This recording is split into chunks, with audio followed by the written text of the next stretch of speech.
I'm going to talk to you briefly about the 5 main aspects of the way that I teach yoga.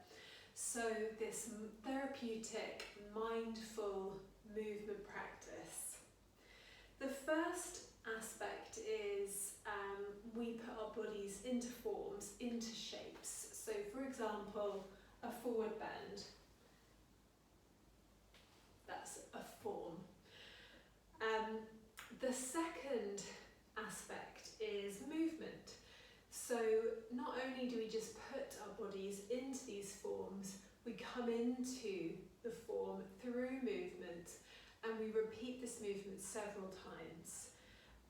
So, for example, the forward bend again. We come into it by lifting the arms, and then bending forwards into the forward bend, and then come out by lifting the arms up to standing, and then lowering the arms again. And we do that a few times. So movement and form coming together.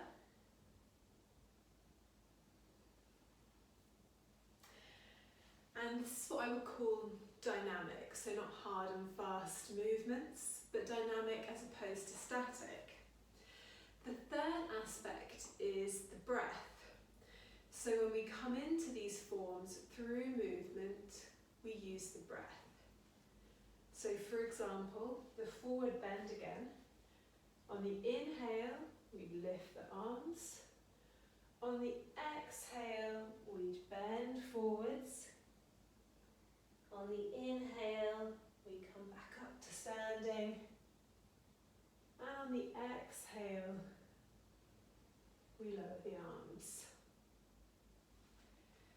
So we allow the breath to lead the movement, which brings us into the form. So that's the connection of the first 3 aspects: form, movement and breath. So the 4th aspect is adaptation.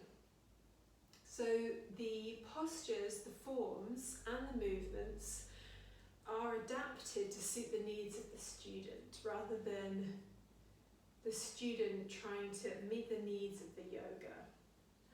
So for example, with the forward bend, you can see I've got this block in front of me. I would inhale, arms up, and then exhale, bend forwards. And if you couldn't fully reach the floor, you could use a block and you could really bend the knees. So this is adapting the practice. Or you could bend the knees more, bring the hands to the ground. Inhale, coming up. Exhale, arms down.